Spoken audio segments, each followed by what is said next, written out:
తిమ్మపేట మండలం మారేపల్లి సిపిఐ గ్రామ శాఖ ఆధ్వర్యంలో సిపిఐ పార్టీ 100 సంవత్సరాలలోకి అడుగుపెట్టిన సిపిఐ పార్టీ జెండాను ఆవిష్కరించడానికి ముఖ్య అతిథులుగా ఎం బాలనరసింహ సిపిఐ రాష్ట్ర కార్యదర్శి వర్గ సభ్యులు పాల్గొని జెండా ఆవిష్కరణ చేశారు. అనంతరం ఆయన మాట్లాడుతూ సిపిఐ పార్టీ పుట్టి 1925 డిసెంబర్ 26, 2024 నాటికి 99 సంవత్సరాలు పూర్తి చేసుకుని 100 సంవత్సరంలోకి వచ్చినప్పటికీ సిపిఐ పార్టీ పుట్టినప్పటి నుంచి మొదట ఏ ఆశయం కోసం అయితే పార్టీ నిర్మాణం కర్తవ్యాలను తూచా తప్పకుండా ప్రజా సమస్యల కోసం నిరంతరం పోరాటాలు చేస్తూ ప్రజలను చైతన్యపరుస్తూ భారతదేశ వ్యాప్తంగా కేంద్ర రాష్ట్ర ప్రభుత్వాలు ప్రజా వ్యతిరేక విధానాలను అవలంబిస్తున్న తరుణంలో ప్రతిఘటనలు పోరాటాల ద్వారా ప్రజలను చైతన్యపరుస్తూ ప్రభుత్వాలను కేంద్ర రాష్ట్ర ప్రభుత్వాల మీద ఒత్తిడి తెచ్చి ప్రజా పాలనకు అనుగుణంగా చట్టాలు తెచ్చే విధంగా ఆనాటి చంద్రబాబు నాయుడు ముఖ్యమంత్రిగా ఉన్నప్పుడు కరెంటు విద్యుత్ ఉద్యమంలో సిపిఐ పార్టీ ఆధ్వర్యంలో బషీర్బాగ్ లో జరిగినటువంటి విద్యుత్ ఛార్జీలను తగ్గించాలని విరోచితమైన పోరాటాలు నిర్వహిస్తే అందులో చంద్రబాబు నాయుడు మాజీ ముఖ్యమంత్రిగా ఉన్న తరుణంలో గుర్రాలతోటి తొక్కించి తుపాకులతోటి సిపిఐ పార్టీ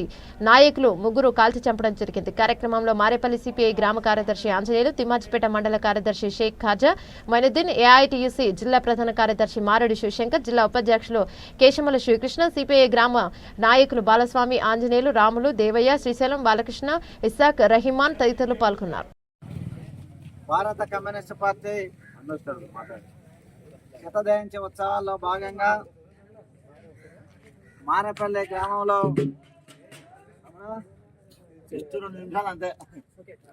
మారేపల్లి గ్రామంలో పతాక విసన కార్యక్రమంలో పాల్గొంటున్నటువంటి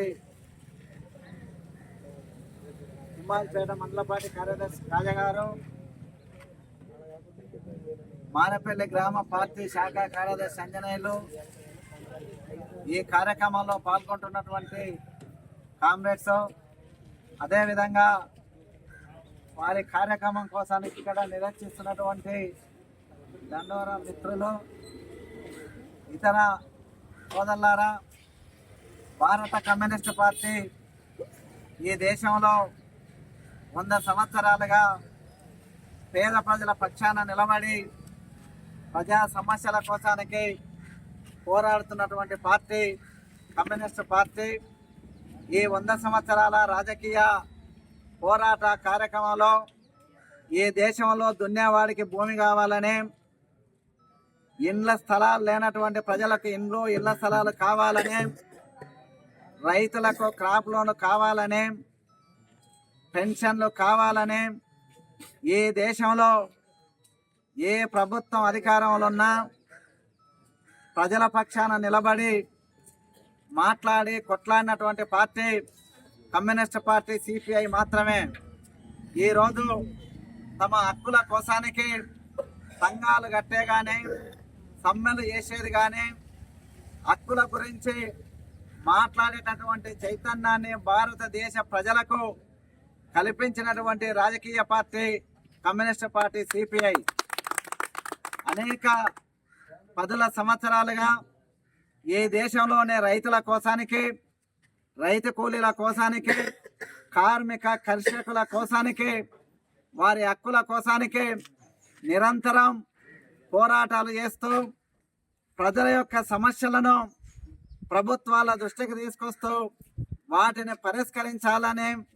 ప్రజల పక్షాన నిలబడి పోరాటాలు నిర్వహించడం జరిగింది. ఈ దేశ స్వతంత్ర పోరాటంలో జరుగుతున్నటువంటి కాలంలో 1925 డిసెంబర్ 26 నాడు ఏర్పడినటువంటి కమ్యూనిస్ట్ పార్టీ మొట్టమొదటగా ఈ దేశానికి సంపూర్ణ స్వతంత్రం కావాలని చెప్పినటువంటి రాజకీయ పార్టీ కమ్యూనిస్ట్ పార్టీ. ఆ రోజు నుంచి నేటి వరకు కూడా ప్రభుత్వాలు ఏవైనా కానీ ప్రజలకు ఇబ్బంది కలిగించేటటువంటి నిర్ణయాలు తీసుకున్నప్పుడు ప్రధానంగా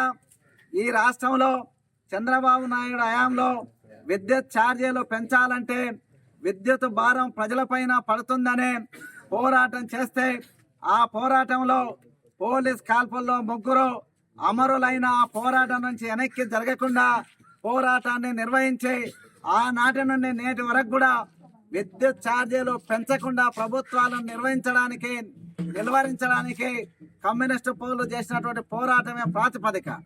అనేక పోరాటాలకు, అనేక వ్యక్తులకు, సంఘాలకు తమ హక్కుల కోసానికి పోరాడడానికి స్ఫూర్తిచ్చినటువంటి పార్టీ కమ్యూనిస్ట్ పార్టీ. ఈ భారతదేశంలో ఏర్పడి 99 సంవత్సరాలు పూర్తి చేసుకుని 100వ సంవత్సరంలోకి అడుగుపెట్టిన సందర్భంగా దేశవ్యాప్తంగా ఈ యొక్క సంవత్సరం కాలం పాటు 2024 డిసెంబర్ 26వ తేదీ నుంచి 2025 డిసెంబర్ 26 వరకు ఒక సంవత్సరం కాలం పాటు ప్రతి గ్రామంలో కమ్యూనిస్ట్ పార్టీ శాఖ ఉన్న గ్రామంలో పతాకావిష్కరణ చేసి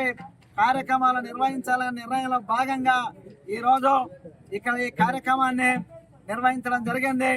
ఈ కార్యక్రమానికి నన్ను ఆహ్వానించి పతాకావిష్కరణ చేయడానికి అవకాశం కల్పించినటువంటి మారపల్లి గ్రామ పార్టీకి, తిమ్మాజిపేట మండల పార్టీకి ధన్యవాదాలు తెలియజేస్తూ ఇక్కడ పాల్గొన్నటువంటి మీ అందరికి కూడా సహకరించినటువంటి మీ అందరికి కూడా భారత కమ్యూనిస్టు పార్టీ సిపిఐ జిల్లా సమితి పక్షాన ఉదయపూర్వక ధన్యవాదాలు తెలియజేస్తూ సెలవు తీసుకుంటున్నాం.